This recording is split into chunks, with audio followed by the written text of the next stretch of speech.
Hello everyone, Mason here. How are you doing? Welcome to the finale of the tag marathon, the Reader Problems tag. I first became aware of this tag via Antonisha over at Mrs. Moody Reader, who's making a point of reviving some retro tags, which I think is pretty cool. Link in the description, of course. I genuinely think this is a fun tag, and I'd like to see it start doing the rounds again, especially amongst the people who started their channel in the last year or two and wouldn't have had the chance to do it the first time it was going around.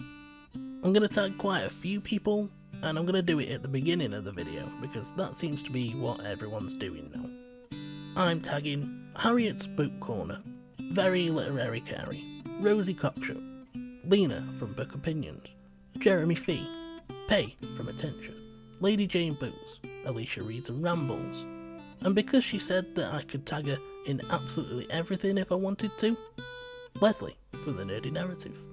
It seems fairly obvious, but this tag deals with the problems we run into as readers.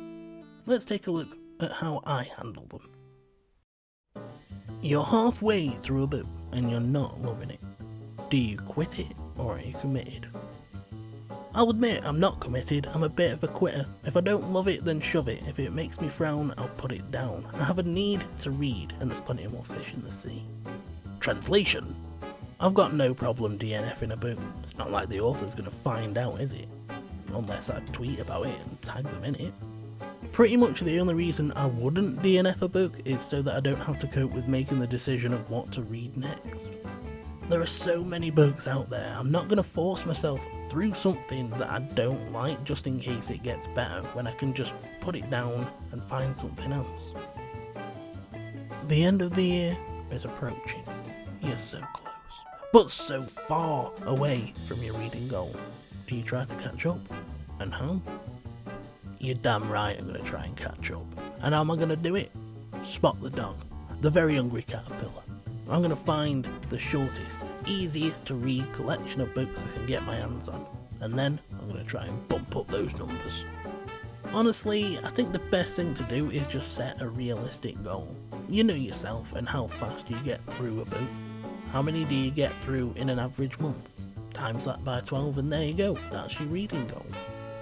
I mean, I'm giving you advice, but when I first started this channel, I thought I was going to be able to get through 48 this year. Then in May I realised there was no way that was going to happen and readjusted the goal back down to 30. And now it looks like I'm going to smash that, so don't listen to me, because clearly I know bugger all. You've collected a series of books that you love, but the covers don't match. How do you cope?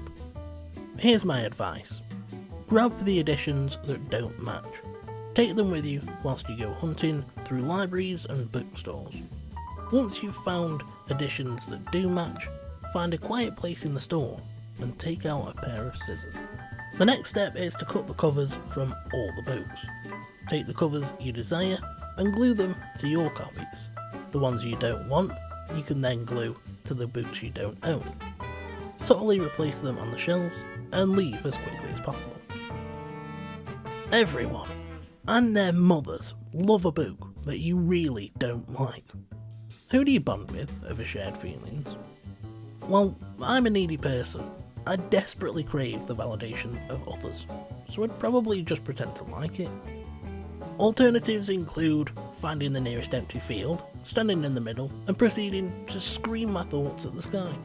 Or finding a busy road, standing on the central reservation, and holding up a giant sign with a message explaining how much I hate the book. Written on both sides, of course, otherwise only one direction of traffic would be able to read it. Either that, or I'd leave a review on Goodreads. There's basically no difference.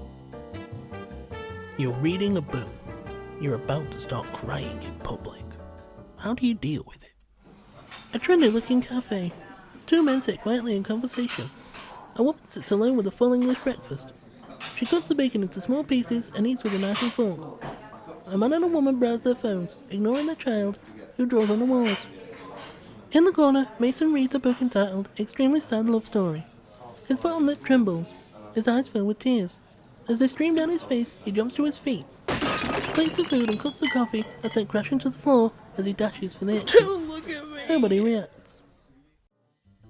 A sequel to a book you love is coming out, but you can't remember what happened in the first one. Do you reread the first one? Skip the sequel? Look up a synopsis? Just cry about it? What do you do? I'd probably just look up what happened on Wikipedia. Seems like the most effective way to refresh my memory.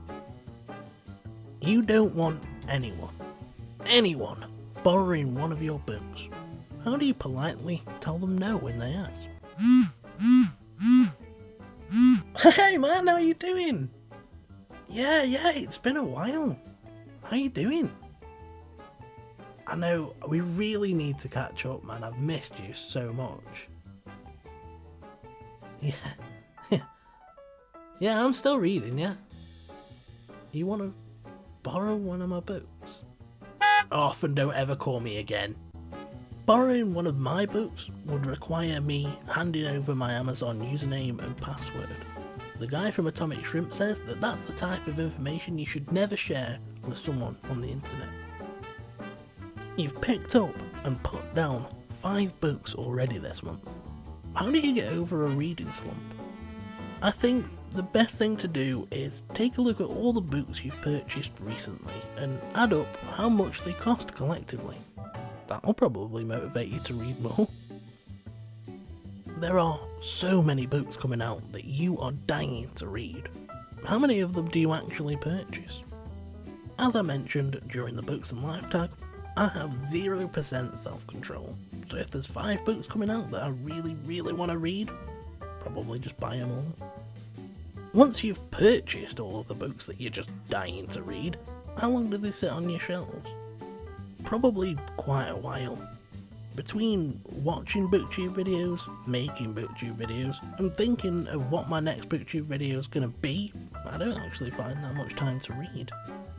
I only get through about 4 books a month, and considering that I have a borderline addiction to the Audible daily reads, I try to make sure that I read at least 1 or 2 of them a month, so it might actually take me a little while to get to what I actually want to read.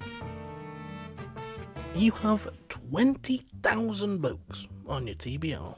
How on earth do you decide what to read next? Roll a dice? I don't know. To tell you the truth, I'm terrible at making decisions. I can't even make the smallest one without worrying that I've made the wrong choice. I'll do literally anything to avoid making— Don't move! Don't turn around. Dylan, it's like you. Stop pissing around. You're scaring Shut up. the life out of me. I've got a gun pressed against your head. Now choose a meal before I pull the trigger. That's ridiculous. I don't. It ain't that hard. Just I don't choose a know. meal. I'm not that good under pressure. 5, 4, 3, Stop 2, counting. Why are you counting down? 1. Dylan, please don't do this. You Please, Dylan, indecisive please. bastard.